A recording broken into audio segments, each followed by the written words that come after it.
10 drum fills in Logic's step sequencer. This is the bass pattern we're going to work off of.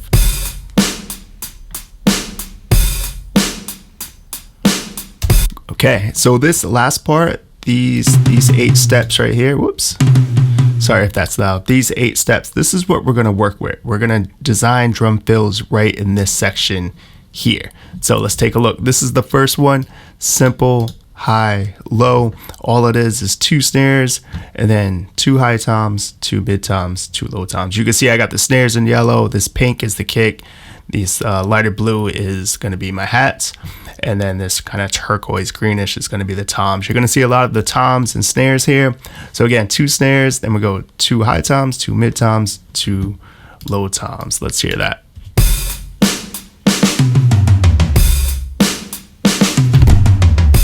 All right, next up, double up, build up.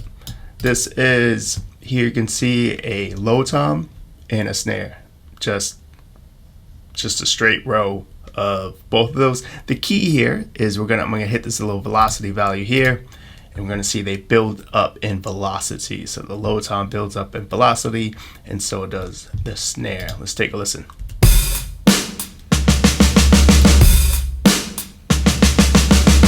So pretty straightforward there. Next up, mid, high, low. This is very similar to the first one. We have our 2 snares there, and then we're going to throw in 2 mid toms, 2 high toms, and then 2 low toms.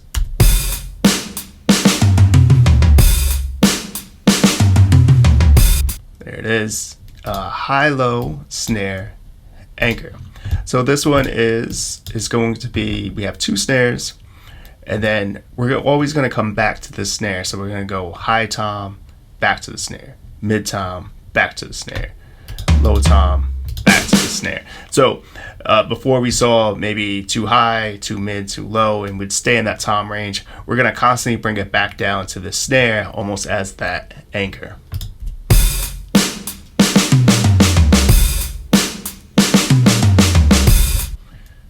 Go low, go high. So here we're going to see the low tom be the anchor here, or the consistent note. And what we're going to do is kind of go down to the snare first, and then up to the mid tom in the second part of the fill.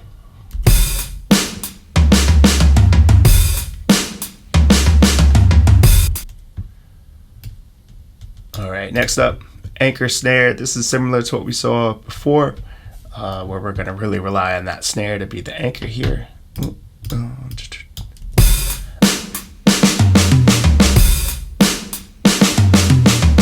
So really leaning on that snare, but I'll throw in the mid, the high, and the low toms. Next up is broken. Here we're just gonna, so in all the previous patterns, we used all 8 steps. Here I'm just gonna take out a couple right here and right here. These steps are going to be missing, and just taking steps out is going to add a bit of a feel and a bounce to it. So let's take a listen.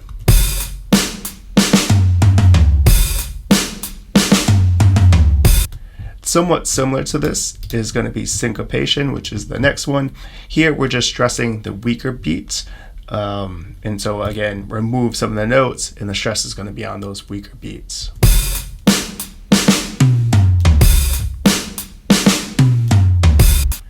All right, and now we're going to move on to thicken. Here is we're going to thicken up the notes by actually playing 2 notes. Sometimes these are called flams. I don't know if I necessarily got these correctly programmed right as flams, so it might be technically not right, but that's kind of the idea, is doing what's called a flam, where you're pretty much playing 2 notes very quickly back to back, and it sounds like one thicker note. Again, these may not be technically correct as flams, but that concept of playing 2 notes to get a thicker sounding single note is what I'm going with here. And so here we are only seeing, we're seeing 2 snares here, 2 high toms, but what I did, if we go into this offset feature, the offset feature says, so each of these notes by default is played, they're spaced out evenly. With the offset, you can push that note a little to the right or a little to the left. So I push this first note way to the right, so it's much closer to this snare. So these 2, oops, I think this is around here.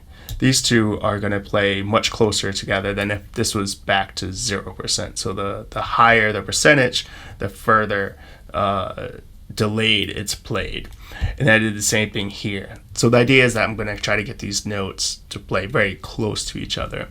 The other thing I did is I messed with the velocity as well. So I wanted one to be a bit lower than the other. So we see that I did this with the snare, the high tom, and the snare again there.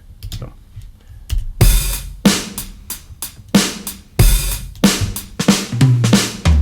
Let's get that last part. So there, it still sounds, you can hear two notes, but it sounds like one thicker note in that sense. So do that. You could do this technique combined with any of these previous techniques if you want to add a little bit more. The last one, crash doubles. This is, we're going to start off with a crash, and then we're just going to see these two notes being played, a high tom and a low tom. Similar to what we saw before, we're going to build those up in velocity.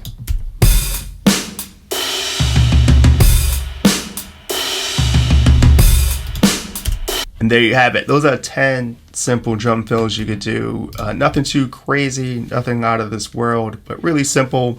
I wanted to keep something, add something that's pretty simple where you could just go into the step sequencer, which is a really great tool, and just in your last part of your pattern or your beats here, you can your last two beats in those last 8 steps, you can just create a nice little simple fill. So give any one of these a try. It's really simple, obviously, with the step sequencer, because you're just clicking on those squares.